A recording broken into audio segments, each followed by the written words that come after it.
Hello সবাইকে আরও একবার ওয়েলকাম জানাচ্ছি আমার নতুন আরেকটি কুকিং ব্লগে। আজকে আমি সবার সাথে শেয়ার করতে যাচ্ছি আমি কিভাবে সয়াবিন রান্না করি মিক্স সবজি দিয়ে। প্রথমে আমি একটা কড়াই নিলাম, তারপর কড়াইয়ে পরিমাণ মতো করে তেল দিলাম। তেলটা গরম হওয়ার পরে জিরা ফোড়ন দিলাম, আস্ত জিরা।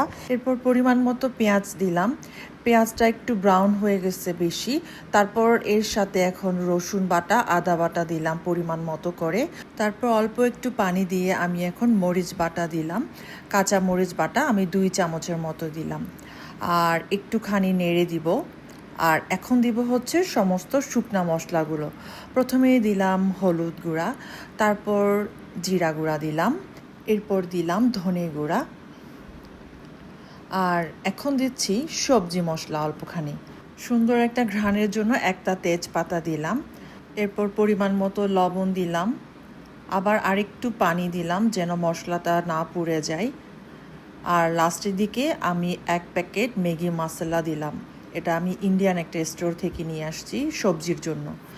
ব্যাস, আর কোনো মশলা অ্যাড করব না। তারপর 3 থেকে 4 মিনিটের মতো ঢাকনা দিয়ে এটাকে কিছুক্ষণ কষিয়ে নিলাম। আর ঢাকনাটা উল্টিয়ে দেখলাম যে খুব সুন্দর একটা ঘ্রাণ বের হচ্ছে। আগে থেকে ভেজে রাখা আমি এখন অর্গানিক ডালগুলো দিলাম। আর এই অর্গানিক ডালগুলো কিন্তু একদম হচ্ছে খোসা সহ আমার হাজবেন্ড নিয়ে আসছে। আর এখন আমি একটুখানি ঢাকনা দিয়ে ডালটাকে একটু কষিয়ে নিলাম আগে। তারপর এখন আগে থেকে ভেজে রাখা সয়াবিনগুলো অ্যাড করলাম। তারপর আবার একটু ঢাকনা দিয়ে 3 থেকে 4 মিনিটের মতো কষিয়ে নেব সয়াবিন সহ।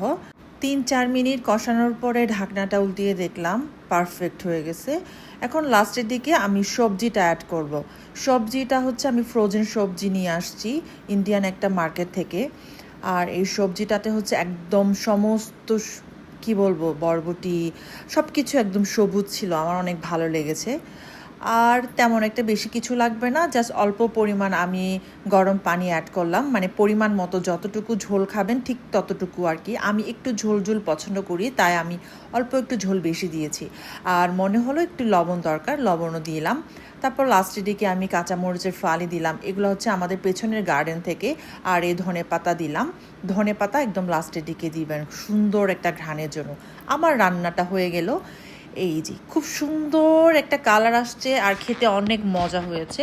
আশা করি আপনাদের আজকের রান্নাটা সবার ভালো লেগেছে। যদি ভালো লেগে থাকে তাহলে অফকোর্স একটা লাইক কমেন্ট শেয়ার দিবেন। Tata, bye bye.